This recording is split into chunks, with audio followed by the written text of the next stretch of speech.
Fala galera, tudo bem? Como é que vocês estão? Ontem foi a prova de analista do Tribunal de Contas do Distrito Federal, prova essa aí que estava abrangida em um dos nossos cursos. Então vamos entregar aqui para vocês uma análise completa sobre o que a gente achou dessa prova discursiva e qual que é o potencial espelho dela e quais são as respostas que a gente entende que vão constar no espelho do gabarito da questão. Estou aqui com os mestres João Lara e Jefferson Curtinov aí que vão me acompanhar nessa análise. Mas sem mais delongas, então, pessoal, vamos verificar aqui a primeira questão. Só dando uma contextualizada geral aqui, ambas as questões ali, até uma surpresa nossa. Quer falar aí? Pode falar. Só dá um zoom na tela, Henrique, para chegar a questão mais perto, a gente poder ver melhor.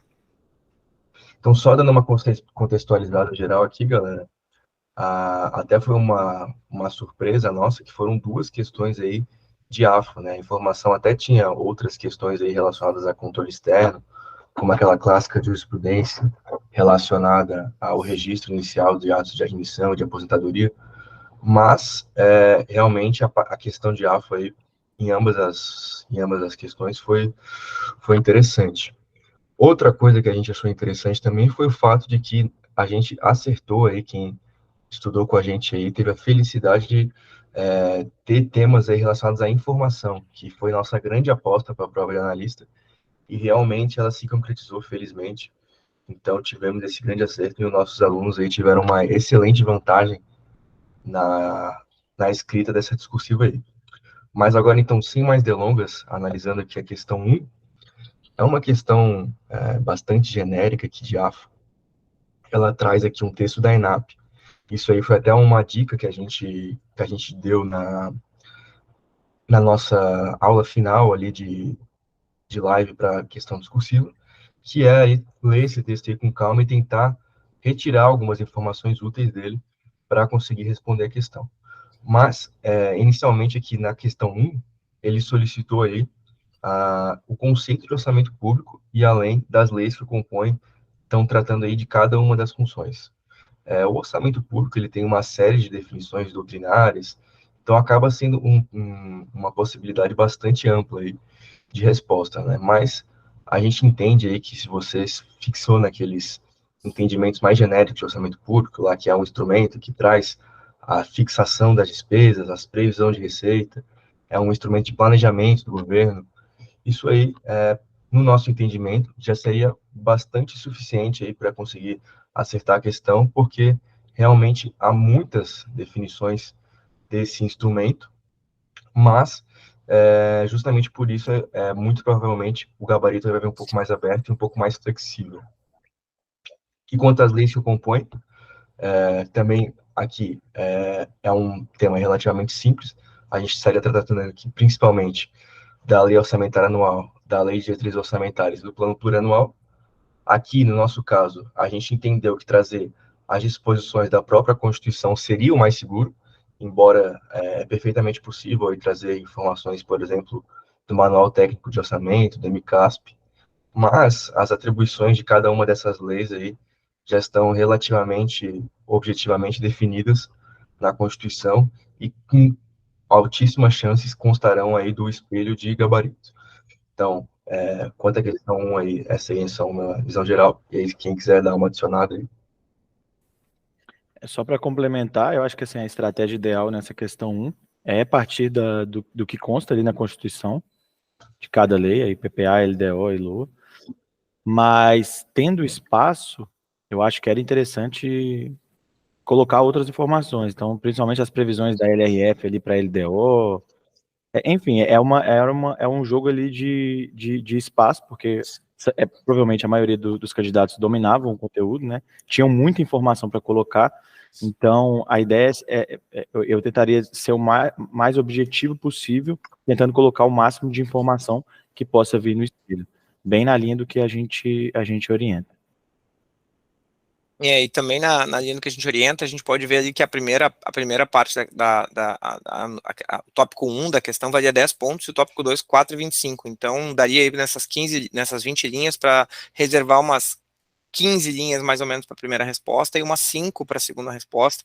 A segunda resposta não pede nenhuma explicação muito aprofundada, né? Pede para citar os princípios. Eu imagino que o espelho vai virar algo assim: não citou nenhum, é nota 0, citou entre 1 e 2, é conceito 1, citou 2 a 4 é conceito 2, citou mais que 4, alguma coisa nessa linha, sabe? A depender de onde eles tirarem, a gente vai ver que esse ponto 2 era o ponto mais complexo dessa questão, não é algo, acho que os princípios do plano plurianual não estão muito dados, assim, não é algo que a gente estuda rotineiramente, né, a gente vê mais os princípios orçamentários quando a gente está estudando AFO, e até a gente ontem foi atrás desses princípios, ver se a gente achava de onde de repente a banca tinha tirado, né? O João até comentou que de repente isso pode dar espaço para algum recurso posteriormente, né, João?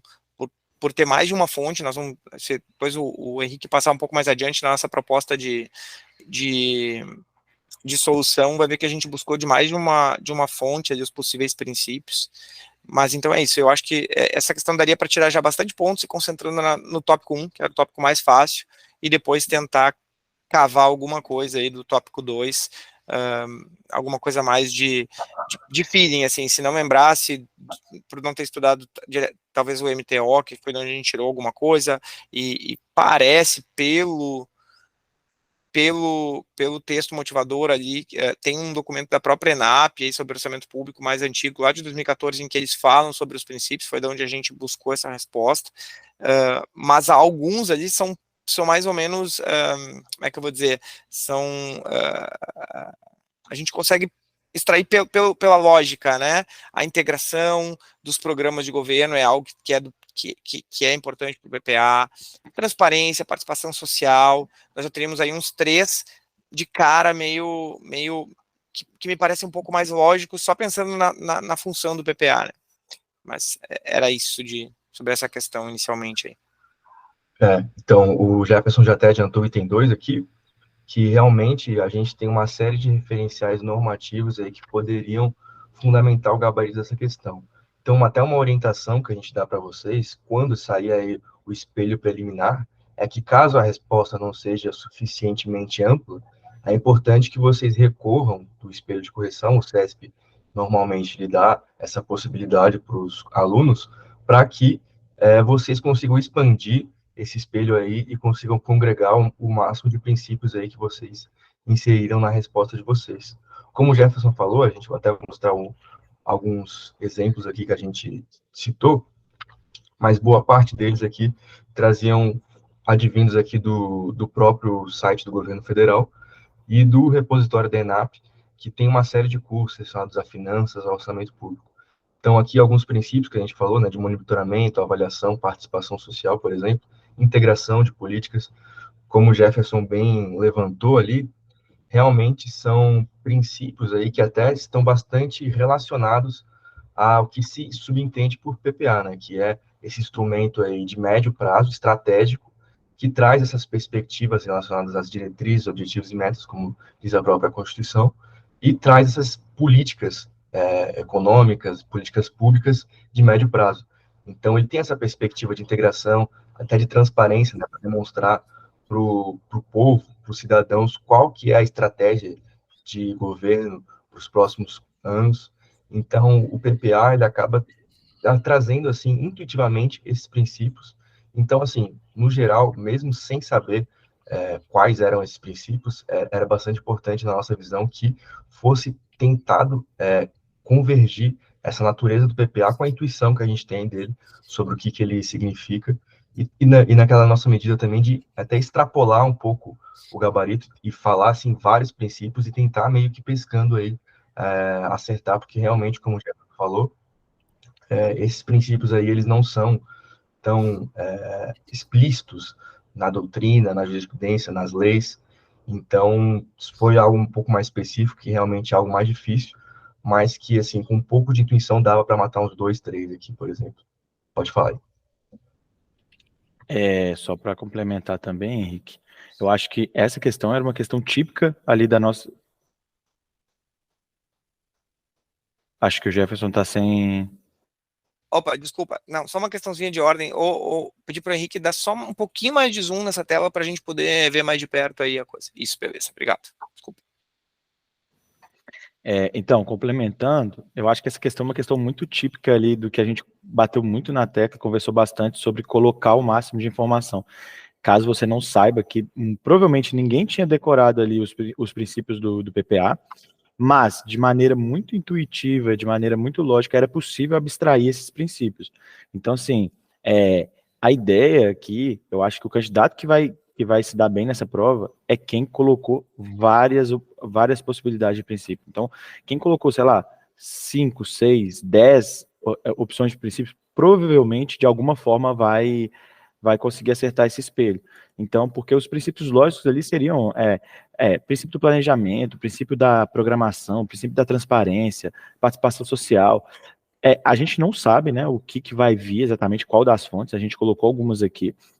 É bem possível que venha essa fonte da ENAP, por causa do texto motivador, mas, reforçando, a gente acha, vocês têm que, já anotem aí, quem não saiu com o rascunho da prova, já anotem quais princípios vocês colocaram, e quando sair o espelho, né, o padrão de resposta provisório, peguem uma dessas fontes, venha a que mais se adapta, assim, e consegue corresponder ao que vocês escreveram.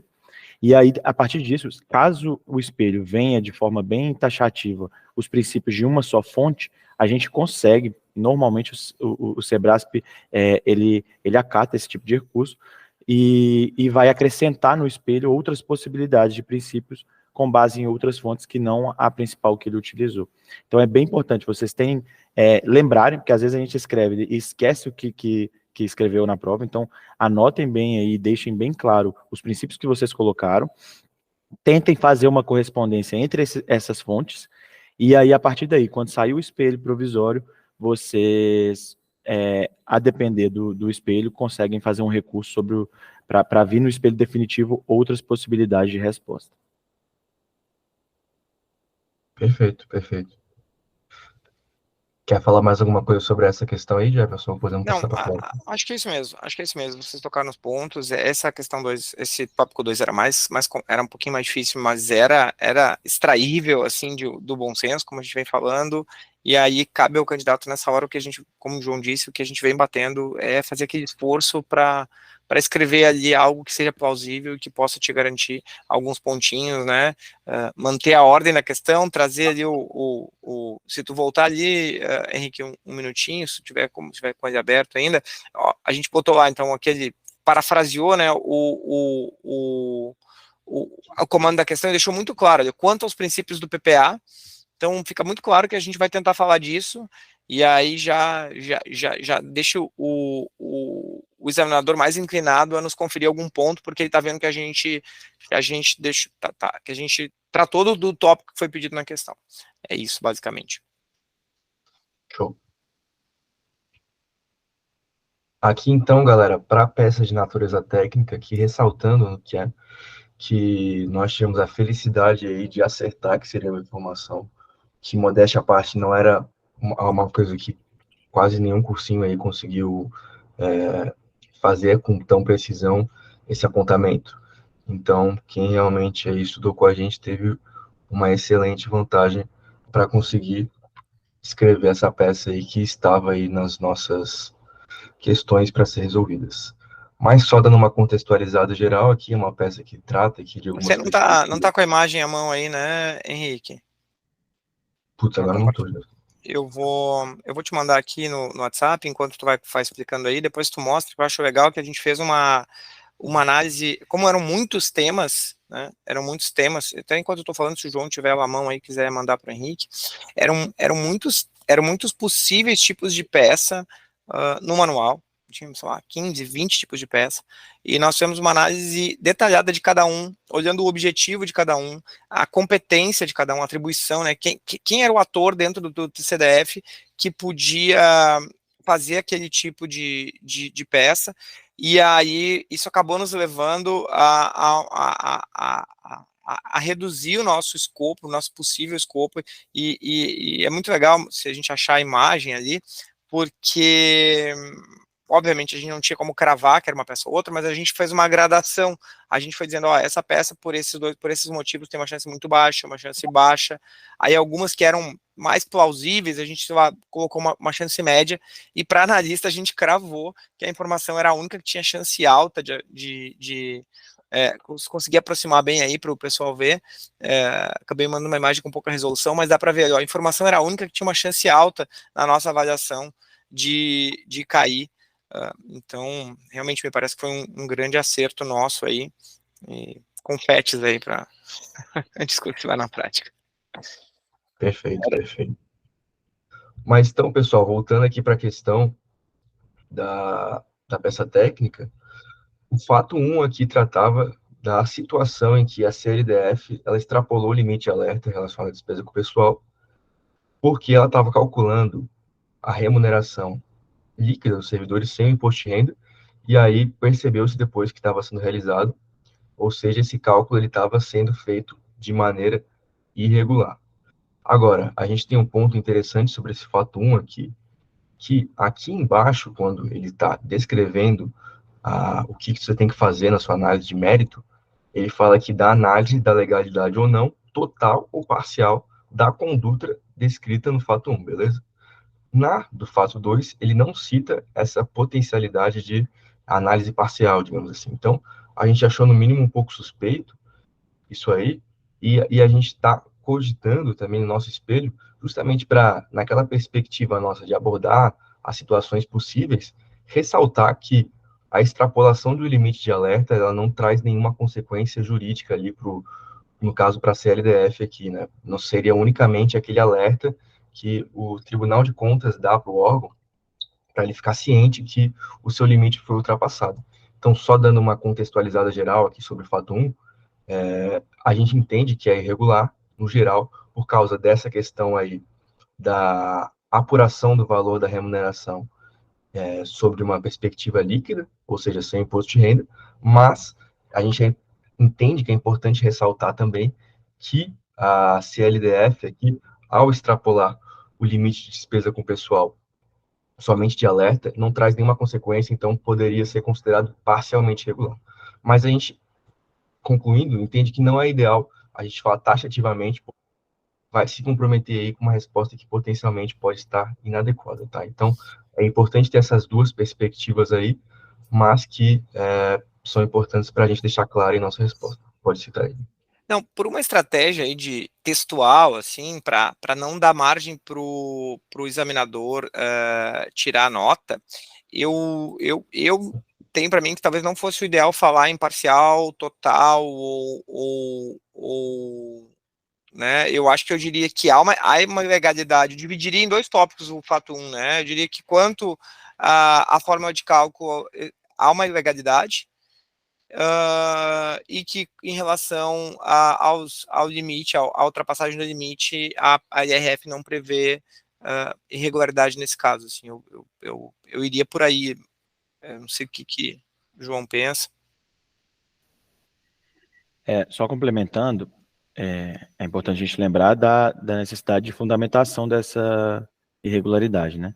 Então, a fundamentação é com base na LRF, especificamente é o artigo 18, mas não vejo necessidade, né, nesse caso aqui, de citar expressamente o número do artigo, e esse artigo ele prevê, né, que a contagem tem que ser pela remuneração bruta, e não remuneração líquida, que seria o caso com desconto do imposto de renda.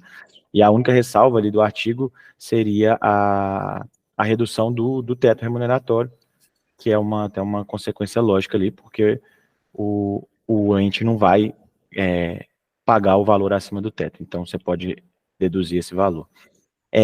Então seria importante fundamentar a irregularidade com base na LRF, ou seja, que a LRF prevê o cálculo pela remuneração bruta, e eu acho que depois fazer uma ressalva que o fato de ter ultrapassado o limite de alerta a princípio não enseja nenhuma irregularidade pela CLDF. Eu acho que seria importante destacar a irregularidade e depois fazer uma ressalva que a CLDF, ao ultrapassar o limite de alerta, não cometeu uma outra irregularidade. Então, eu acho que realmente fica difícil a gente falar assim, então o fato 1 é parcialmente ilegal. Não sei, assim, eu também não entraria nessa taxatividade de falar que é parcial ou total. Eu falaria da irregularidade e depois faria a ressalva quanto ao limite de alerta. Daria até para mostrar, Henrique, se quiser passar um pouquinho ali, a gente está construindo esse documento ainda, né, mas acho que esse parágrafo já está pronto ali, que é o item 2 ali, a gente escreveu mais ou menos nessa linha, ó. No que se refere ao fato 1, a irregularidade na forma de cálculo adotada pela CLDF, tendo em vista que a Lei de Responsabilidade Fiscal determina que a apuração da despesa total com o pessoal observe a remuneração bruta do servidor, sem qualquer dedução ou retenção, ressalvado o abate-teto previsto na Constituição Federal. Portanto, não pode a Câmara do DF basear-se na remuneração líquida. Em relação à ultrapassagem do limite de alerta de 90% da despesa total com o pessoal, a IRF não prevê irregularidade. Acho que bem como o João colocou aí.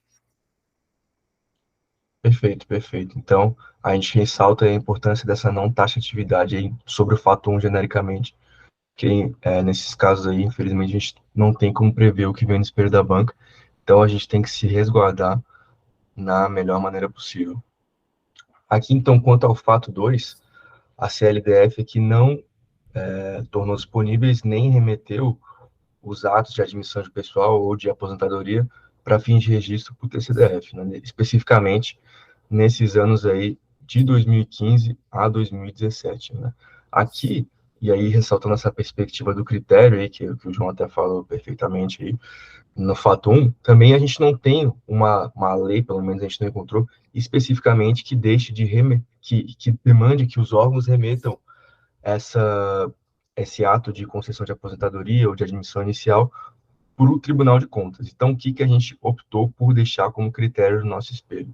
A lei orgânica do TCDF, ela traz uma competência para o tribunal de que não se pode negar para os seus servidores que estão aí em exercício de fiscalização qualquer tipo de informação aí que seja necessário para o exercício dessas atribuições. Então, só voltando aqui, como o Jefferson tinha falado aqui no nosso espelho, a gente optou aqui, então, por informar acerca da lei orgânica do TCDF. Lá tem uma previsão legal para que os órgãos aí jurisdicionados ao TCDF, eles não possam negar qualquer tipo de informação disponível para o órgão realizar as suas fiscalizações. Então, justamente por isso que haveria irregularidade. Pode falar aí, João.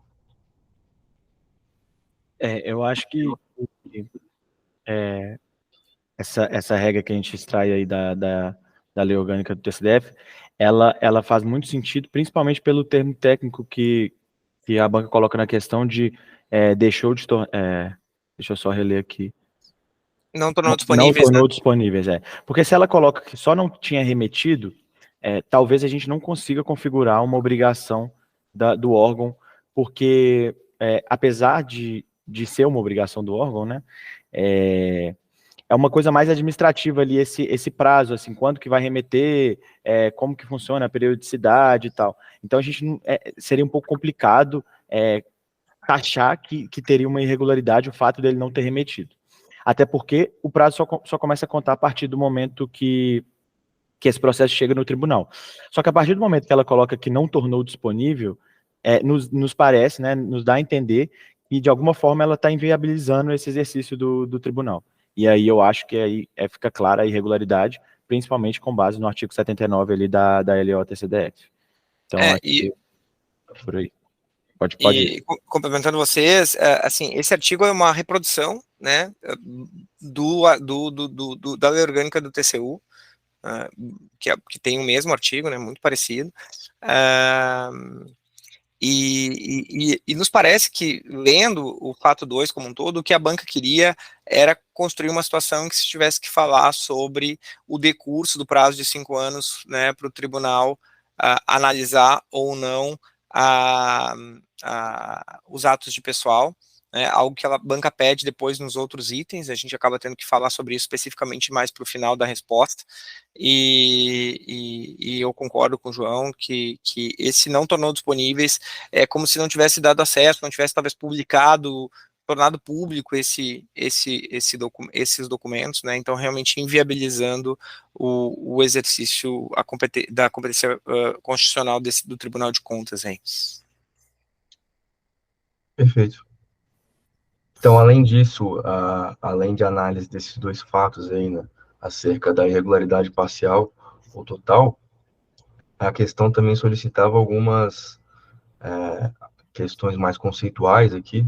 Então, vamos passar por cada uma delas aqui de maneira um pouco mais sintética. Se você puder baixar um pouquinho antes de começar, Henrique, só para dar um sobrevoo, a gente não precisa ir até o final.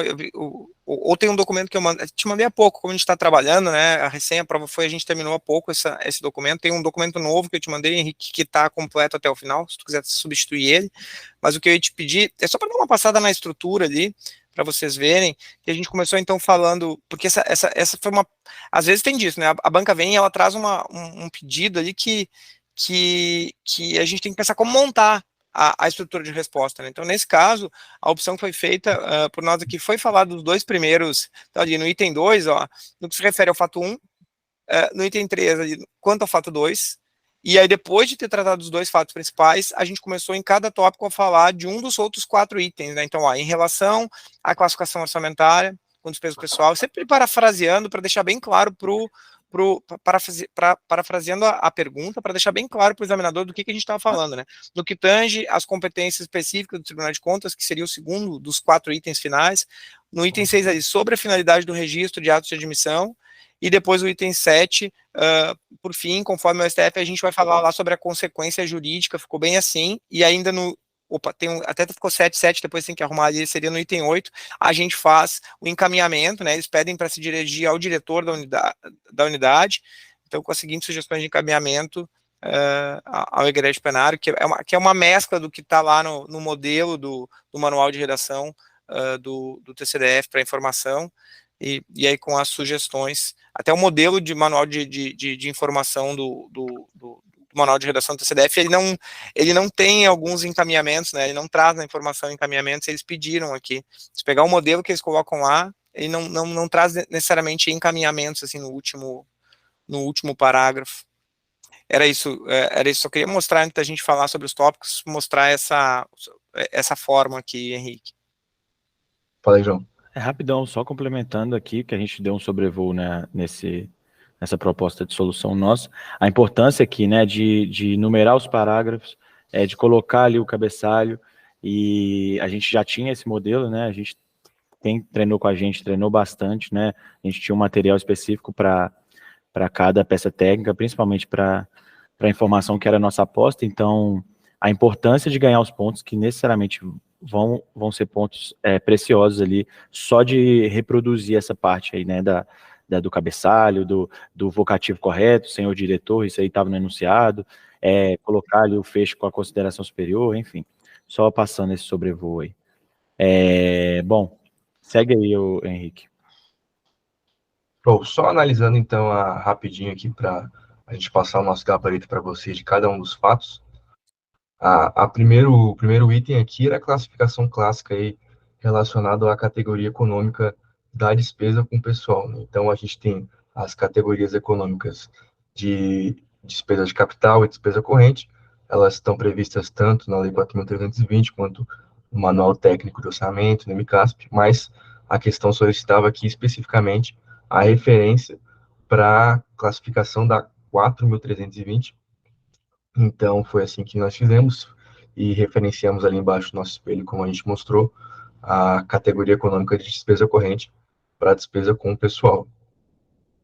Quanto ao item 2 aqui, trata das competências dos tribunais de contas sobre o controle de despesa com o pessoal. Ali a gente vai ver no artigo 59 da Lei de Responsabilidade Fiscal, que há uma série de competências relacionadas especificamente ao Tribunal de Contas e também outras que estão relacionadas ao controle como um todo, controle externo, controle interno e o controle externo do Tribunal de Contas especificamente. Então, lá vão ter competências como o controle, a verificação do gasto de pessoal, a quantidade, né, a apuração desse valor pelos tribunais de contas, a emissão do limite de alerta, no caso da ultrapassagem aí do limite de 90% dessa despesa pessoal, e além de outras lá que estão presentes no 59 que a gente inseriu no nosso espelho aí. Algum comentário específico sobre essas duas aí? Posso tocar? Não, só esse, que aí, uma tá no parágrafo único, se não me engano, aí do artigo 59, que aí é a verificação do cálculo, né, que está bem relacionado com o fato 1 da questão. Então, era bem importante trazer essa competência também. Show. O item 3 aqui, ele fala da finalidade dos atos de admissão e aposentadoria de pessoal, né? Então, a gente entende que a finalidade é justamente essa verificação pelo Tribunal de Contas de que esses atos eles seguiram todo o rito legal previsto na legislação e que essa concessão de aposentadoria ou de admissão, ela cumpriu os requisitos legais, né? Assim, nesse contexto aí, dado que o CESP ele costumeiramente ele cumpre aquela questão dos atos complexos, né, que se trata aí de um ato que, para se aperfeiçoar, ele precisa do registro pelo Tribunal de Contas, para todo esse ato de aposentadoria ou de admissão realmente se completar, é necessário essa confirmação pelos tribunais de contas. A gente entende que seria muito interessante que também fosse citado sobre a conceituação desse tipo de ato, referenciar ali a jurisprudência do STF relacionada ao tema, para que a resposta realmente ficasse bem completa e abarcasse o que potencialmente pode vir no espelho. Fala aí, João. Eu acho que eu ia complementar exatamente nessa linha, é bem o perfil do Sebrasp ali, cobrar a finalidade. Então, assim, qual que seria a orientação? O que eu faria? Colocar a finalidade de maneira genérica, né, da competência do tribunal ali de apreciar a legalidade, a conformidade desse ato, mas também a finalidade do registro é aperfeiçoar o ato que ainda está incompleto. Então, por ser um ato complexo, ele precisa da declaração do tribunal para ele se aperfeiçoar e se completar. Então, eu acho que até uma conceituação do que seria ato complexo é algo que é possível vir no espelho de correção, mas pelo menos colocar o aperfeiçoamento do ato, por ser um ato complexo, eu acho que é algo que vai ser cobrado aí, avaliado pelo espelho.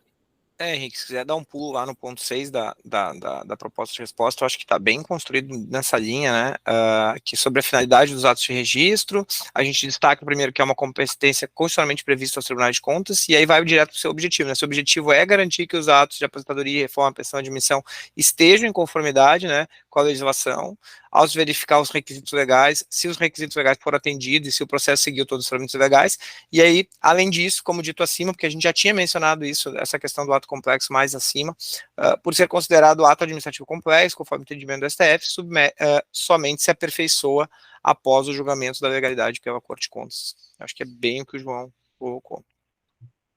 Perfeito. Por fim, então, o item 4 aqui, ele solicita a consequência jurídica do decurso do prazo para o exercício dessa competência pelo TCDF. Então, a gente tem uma vasta jurisprudência sobre o assunto, né? E aqui é importante ressaltar também que, analisando aqui o caso em concreto, ele fala aqui que a CLDF deixou de remeter e não tornou disponíveis ao TCDF para fins de registro aqui os atos do período de 2015 a 2017, né? Então, conforme a jurisprudência do STF, esse prazo aí, esse decurso de prazo, ele começa a ser contado a partir do recebimento pelo Tribunal de Contas desse ato. Ou seja, em tese, a consequência jurídica aqui, para esse fato aqui, não ocorreria. Mas qual que seria a consequência, né? A consequência seria justamente aí o registro tácito dessa aposentadoria. Então, essa seria a consequência, mas não se aplica no caso em tela. Esse foi o nosso raciocínio. O João aí que se aprofundar mais desse tópico aqui, se quiser dar uma detalhada. Tá, é só para complementar, é bem o que você falou, mas o raciocínio, assim, pelo que a gente leu do comando da questão, ele quer saber se o candidato sabe a consequência e a jurisprudência do STF, que seria o informativo 967, o que a jurisprudência prevê? Que o tribunal tem 5 anos para apreciar a legalidade do ato. 5 anos a partir de quando? A partir do recebimento do processo. Então, a partir disso, chegou o processo, e o tribunal não apreciou em 5 anos, existe um registro tácito. Então, essa aposentadoria ela é registrada. Essa é a consequência jurídica. Agora, depois disso, você teria que analisar o caso concreto. Olha, o caso concreto não teve o recebimento ainda do ato nem do processo no tribunal. Então, esse prazo nem começou a contar. Então, a análise do caso concreto é que não há decurso de prazo e o tribunal ainda poderia apreciar os atos depois que viesse o processo. Então, são 2 momentos. Primeiro, ele queria saber de forma genérica se o candidato conhecia a jurisprudência e a consequência tácita, né, dessa jurisprudência, que é o prazo de 5 anos, e depois a análise do caso concreto seria que ela não era aplicável ao caso pelo fato de não ter chegado o processo ainda. Show de bola. Perfeito. Então, é isso a nossa análise geral, galera. A gente entendeu que a prova veio justa. Foi uma prova que mais uma vez acertamos aí a peça técnica. Os temas muito relacionados à AFA e foi um pouco de uma surpresa para a gente, mas no geral, como eram matérias aí que estão bastante relacionadas à disciplina de Tribunal de Contas, muito provavelmente aí as notas elas vão ser boas, assim, no geral. Acho que a questão 2 ali, o item 2 da questão, talvez seja o que vai trazer mais dificuldade para o pessoal, porque realmente abordou um tópico aí relacionado a esses princípios do PPA que raramente é abordado até nos cursinhos aí, de materiais teóricos, mas no geral aí a prova foi no nível justo, na minha opinião. Não sei se mais alguém quer se manifestar aí. Eu só para reforçar o que você disse, eu acho que assim, a gente abordou muito o AFO, né, nas questões, então a gente já era uma previsão de vir AFO nas questões, na questão especificamente de analista. A nossa expectativa era não vir, era mais ligado a direito administrativo na peça técnica, porque a matéria de AFA e exatamente essa questão está mais ligada a uma competência dos auditores ali dentro do Tribunal de Contas, então está bem ligada à atividade fim, né? Esse caso aqui que a gente está vendo dessa peça técnica basicamente uma atividade fim ali sendo exercida por um analista administrativo que, em tese, não exerce atividade fim, mas a gente sabe que dentro da Secretaria de Controle Externo tem vários analistas prestando o apoio, e aí ele poderia sim fazer uma peça como essa. Claro, submetendo ao diretor, então aí vai depender muito, né, do organograma ali da estrutura hierárquica de cada tribunal, mas a ideia, então, de não ter AFO na prova de analista era seguir nessa linha da prática, porque está mais ligada à prova à prática de auditor. Só que eu acho que, assim, o nosso curso abrangeu bem aí o que veio na prova. Estava uma prova super justa em termos de conteúdo, eu acho que quem estava bem preparado vai conseguir tirar uma nota boa, e é isso, e nos dá um direcionamento aí para a prova de auditor que está vindo aí, então reforçar esses temas básicos que sempre caem, você vê essas questões das leis orçamentárias, toda prova de Tribunal de Contas a gente vê alguma coisa disso, então tem que estar na ponta da língua, tem que decorar mesmo, não tem jeito. LRF tem que estar no também. sangue. A LRF tem que estar inteira no sangue, tem que ter detalhado ela toda na cabeça, feito várias peças, tem que saber porque vai cair algum ponto da LRF, eu tenho certeza que vem na prova de auditor. E aí, aproveitando a prova de auditor, então, no dia 10, nós temos aí mais 20 dias, seguimos com o curso TCDF aberto, eu recomendo fortemente para quem não adquiriu ainda e vai fazer a prova de auditor, adquirir o curso, é possível se organizar aí nós temos aí 6 rodadas de tema, é possível a cada 4 dias, 3, 4 dias fazer um tema, treinar, ou se não fizer os 6, pelo menos fazer umas 4 rodadas aí nesses 20 dias, uma por semana, já dá para ter uma boa prática, chegar com a mão treinada lá, não cansar tanto. Ontem estava falando com uma colega, uma amiga que fez a prova de analista e já não fazia provas de concurso há um bom tempo, não estava, ela disse que saiu com a mão doendo, assim, que no final já não estava escrevendo muito bem, então assim, a letra já não estava ficando boa, porque a mão estava cansada, então alguém que não se preparou e acabou sofrendo um pouco na prova ontem, então não deixe isso acontecer com você, se prepare, e se tiver interesse, o Henrique está mostrando na tela aí o discursivanapratica.com/TCDF, que é a página específica do curso, entra lá e tenho certeza que vai gostar do material. Perfeito, perfeito. Muito obrigado então, galera. Estamos juntos aí para a prova de auditor. Até mais. Tchau, tchau.